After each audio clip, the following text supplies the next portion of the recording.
Et le moins que l'on puisse dire, c'est que le bal des prétendants à l'Élysée, le bal des candidats à la présidentielle, s'emballe un petit peu, puisque quasiment une quarantaine de candidats sont potentiellement dans les starting blocks. Bonjour Thierry. Bonjour. Thierry Fabre, rédacteur en chef au magazine Challenge. Comment vous êtes arrivé à ce chiffre de 38 dans la course? Parce que vous avez retenu, j'ai vu certains qui ne sont même pas déclarés. Michel Dorleclerc ne s'est pas déclaré, mais... Non. On a ciblé large, ouais. On a regardé ceux qui se sont déclarés, ceux qui sont déclarés à la primaire et ceux qui se préparent. Alors, certains sont déjà en préparation active. Raphaël Glucksmann, par exemple, il va sans doute annoncer sa candidature à la rentrée. D'autres sont plus dubitatifs, mais en tout cas, on a voulu cibler le potentiel. On est arrivé à ce chiffre de 38. C'est pas exceptionnel, parce que je pense qu'à un an de la présidentielle, il y a... Peut-être pas il y a 5 ans, mais en tout cas en 2017, où alors, il y en avait quasiment autant, non? Ce qui est intéressant, c'est de voir la différence d'élection, puisque cette élection, vu que le président sortant ne se représente pas, suscite beaucoup de vocations. La précédente campagne, il faut s'en rappeler, en 2022, avait été très courte. Rappelez-vous, la guerre en Ukraine, déclaration d'Emmanuel Macron très tardive, il n'y a quasiment pas eu de campagne. En 2017, en revanche, il y avait eu une vraie campagne, et aussi beaucoup de candidatures. Et on est dans cette période-là où il y a une ouverture pour beaucoup de candidats en disant que la campagne va démarrer tôt, et donc ça suscite beaucoup de vocations. Et alors le précédent d'Emmanuel Macron a donné des idées à d'autres. C'est-à-dire qu'Emmanuel Macron a quand même... Il n'y avait pas de parti, il est sorti de nulle part. Donc Exactement, en se disant, il l'a fait, pourquoi pas moi? Il l'a fait en 2016, rappelez-vous, il crée son mouvement En Marche, il lance la conquête vers l'Élysée. Beaucoup de gens se moquaient de lui à l'époque en disant, mais comment peut-il tout seul y arriver? Il y est arrivé.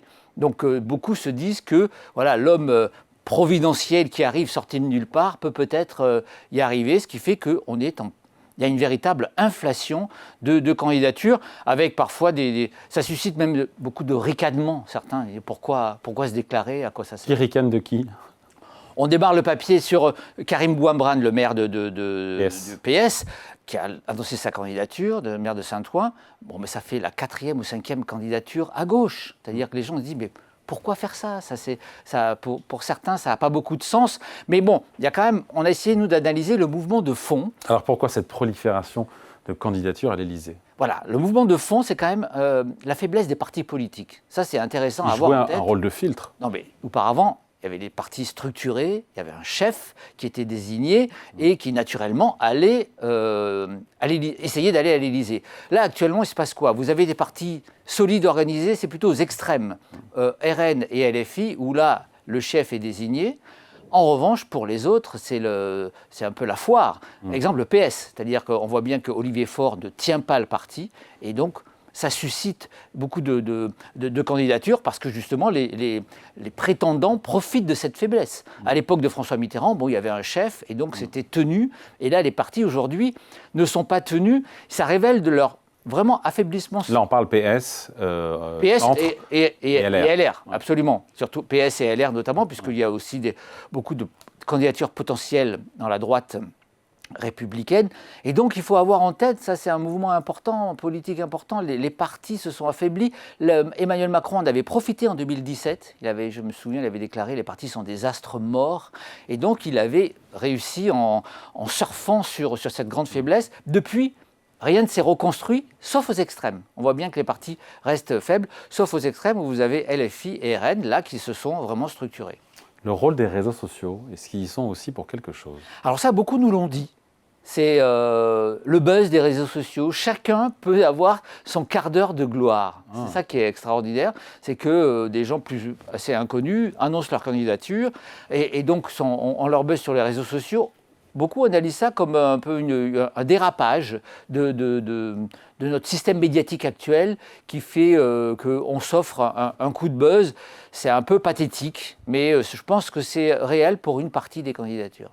Ces postulants, ces impétrants, ces candidats à l'Élysée, il y en a essentiellement, on a dit, à gauche, au centre et à droite. Il y a des poids lourds, mais pas seulement. Oui, c'est ça. Non, mais Les poids lourds, on les connaît, enfin, Ouais. notamment au centre, il y a Édouard Philippe qui s'est déclaré depuis longtemps, Gabriel Attal, Bruno Retailleau, mais il y a qui lancent leur campagne structurée avec un parti derrière, des financements. Et puis vous avez beaucoup de petits candidats, de candidatures anecdotiques qui donc essayent de faire un coup. Ce qui va se passer, en fait, si on se projette, c'est que on est à 38, enfin, c'est un chiffrage très très large. Hein. Ce chiffre va augmenter. Ce chiffre va augmenter. Mais Il faut se rappeler qu'en 2017, on était monté à 41 potentiels. Et au final, combien une quinzaine, il y avait non 11. Ouais. 11 candidats en 2017 qui avaient concouru. Pourquoi? Parce que d'abord, il faut avoir les 500 signatures. Ah oui, les maires, les parrainages. Ben oui, c'est ça, ça ne s'improvise pas, les 500 signatures. Ensuite, l'argent pour faire campagne. Allez demander à une banque de vous faire un prêt si vous n'êtes pas au-dessus de 5% dans les sondages. Je rappelle que 5%, c'est la barre à franchir pour être remboursé de ses dépenses de campagne. Ouais. Donc ces gens-là, beaucoup n'auront pas de financement, ce qui fait que, évidemment, en ce moment, c'est un peu la foire. Ça révèle quand même des faiblesses structurelles, c'est intéressant de les détailler, mais si on se projette, dans quelques mois, il va y avoir un resserrement, beaucoup vont abandonner et on va peut-être se retrouver, peut-être une grosse dizaine de candidats dans la course à l'Élysée, comme en 2017. Voilà, un petit mot de la couverture de Challenge qu'on va découvrir aussi. Ah oui, les folies de Wall Street. On a commenté SpaceX qui continue à progresser. Oui, ça, j'imagine, vous en avez beaucoup parlé. Nous, on fait une dizaine de pages sur ces folies, donc ces centaines de milliards à Wall Street avec ces introductions en bourse, SpaceX et les milliards de l'intelligence artificielle, avec une question.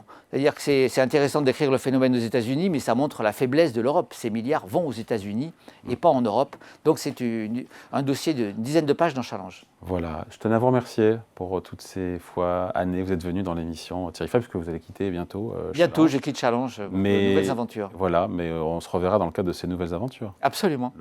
C'est pris, le rendez-vous est pris. Hein. Merci David. Merci beaucoup. Thierry Fabre, donc rédacteur en chef au magazine Challenge. Bonne journée. À bientôt.